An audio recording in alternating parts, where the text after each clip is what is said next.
Hello friends, welcome back to the channel study with Praveen. तो आपका finally SSC IMD scientific assistant 2022 का result out हो चुका है। कट ऑफ काफ़ी हाई गया है, ठीक है। एक्सपेक्टेड से 8-10 नंबर ज़्यादा हाई चला गया है। इसके रिगार्डिंग आपको ऑफिशियल नोटिस आ चुका है और आपका जो लिस्ट है 995 कैंडिडेट का वो जारी कर दिया गया है। वीडियो में हम लोग आगे डिस्कस करेंगे कि आपका मार्क्स कब तक पब्लिश हो जाएगा। तो चलिए वीडियो को स्टार्ट करते हैं। चैनल पर नए हैं तो सब्सक्राइब कर लीजिएगा। तो ये आप कट ऑफ देख सकते हैं। जो टोटल नंबर ऑफ़ वैकेंसी था वो 995 था, ठीक है। और इसमें आपका जो कट ऑफ गया है वो ईडब्ल्यूएस का 136.4 गया है। फिर आपका एससी का 126.4, एसटी का 119 गया है। और आपका ओबीसी का 138.6। यूआर का जो कट ऑफ है वो 146 एंड ओएच का 103 कट ऑफ गया है। तो नॉर्मलाइजेशन में लगता है काफ़ी मार्क्स इंक्रीज हुआ है।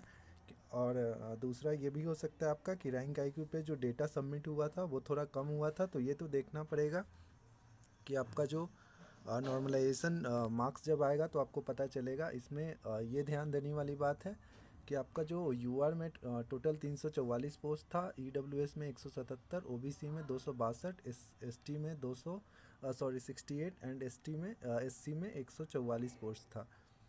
इसमें से आपका जो total number of candidate UR category से क्वालिफाई किए हैं, मतलब यूआर में शिफ्ट हुए हैं 57 कैंडिडेट, 57 ईडब्ल्यूएस से, 94 कैंडिडेट ओबीसी से, 3 कैंडिडेट एससी के और 1 कैंडिडेट एसटी के यूआर में शिफ्ट हुए हैं। और ओएच के लिए 40 सीट था।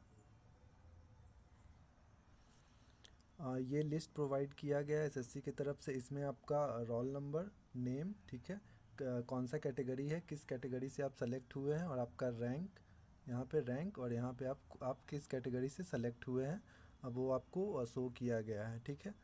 तो ये आपका पूरा 22 पेज का पीडीएफ है। तो वो मैं डिस्क्रिप्शन बॉक्स में लिंक डाल दूंगा टेलीग्राम चैनल का। अगर आपके पास नहीं है तो आप देख सकते हैं। यहाँ पे आपको दिखाया गया है कि 0 कोड जो है ईडब्ल्यूएस के लिए, 1 एससी के लिए, 2 एसटी के लिए, और 3 एक सर्विसमैन के लिए, 4 ओएच के लिए, 6 ओबीसी के लिए, और 9 यूआर कैटेगरी के लिए। तो लगभग आपका 150 के आसपास कैंडिडेट यूआर का सीट लिए हैं। और आगे चलिए हम लोग देखते हैं पूरा। ये यहाँ पे आप देख सकते हैं कि जो ओएच का सीट था वो 40 सीट था, ठीक है।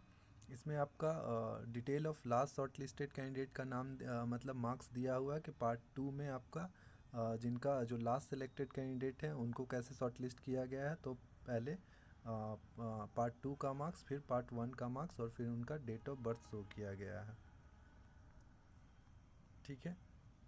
और ये आपका कॉरिजेंडम नोटिस के जो दिया गया था उसके रिगार्डिंग है कि the reserve list the reserve panel will be valid for a period of 1.5 year from the date of declaration of result. मतलब आज से आपका 1.5 साल तक जो रिजर्व पैनल में कैंडिडेट रहेंगे, 2 टाइम्स कैंडिडेट रिजर्व पैनल में रहेंगे, उसका मतलब आपका 1.5 साल तक वैलिडिटी होगा। फिर आपका ये नोटिस है टाई से रिलेटेड कि टाई कैसे रिजॉल्व किया गया है। फिर आगे एक कैंडिडेट का रोल नंबर है जिनको विथहेल्ड किया गया है उनका रिजल्ट, क्योंकि कोर्ट केस के कारण। आगे आपका मार्क्स जो है वो आपको 7 मार्च से शो होना शुरू होगा और आपको 21 मार्च तक मार्क्स शो होगा, ठीक है। उसके बाद बहुत कैंडिडेट का क्वेरी था कि आपका जो आंसर की था, तो आंसर की भी आपका इसी के दौरान आ जाएगा। लास्ट में आपका है कि marks of the shortlisted not shortlisted candidate will uploaded on the website on the commission on 7 मार्च, ठीक है। और ये आपको 21 तारीख तक शो होगा।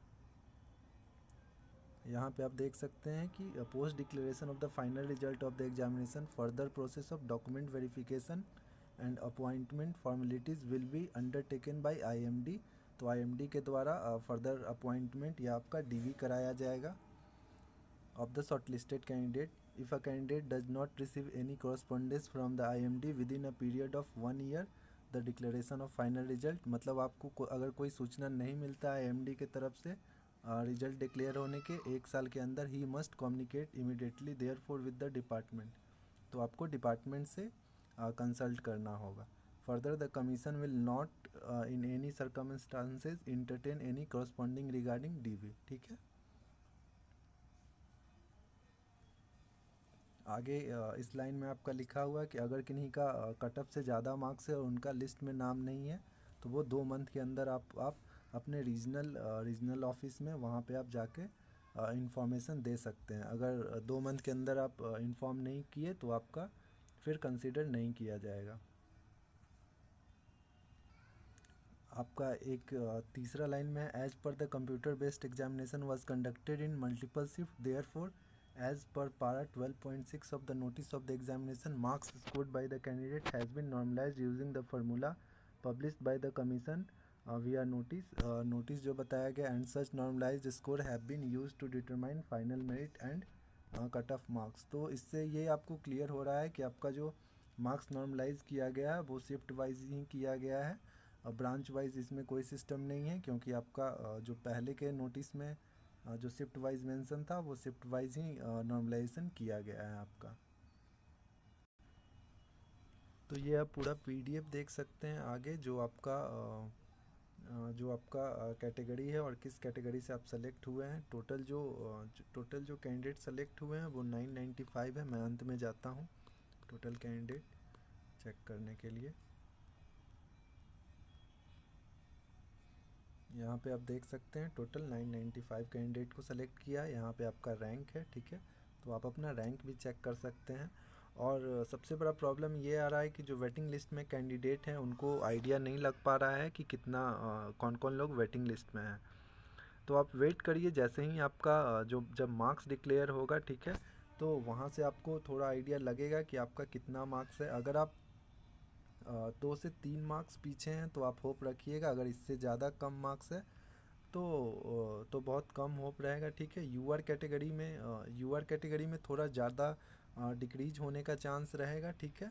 और अदर कैटेगरी रिज़र्व कैटेगरी में आपका 1 मार्क्स या 1.5 मार्क्स से ज़्यादा डिक्रीज़ होने का चांस नहीं रहेगा, क्योंकि ऑलरेडी जिनका जिनका सिलेक्शन हुआ है तो वो लगभग कैंडिडेट ज्वाइन करेंगे। बहुत कम लोग ही डीवी स्किप करेंगे या आपका ज्वाइनिंग छोड़ेंगे। तो चलिए वीडियो को यहीं तक रखते हैं, और अगर कोई और क्वेरी है तो आप कमेंट बॉक्स में लिख सकते हैं। Thank you so much for watching this video. Have a nice day.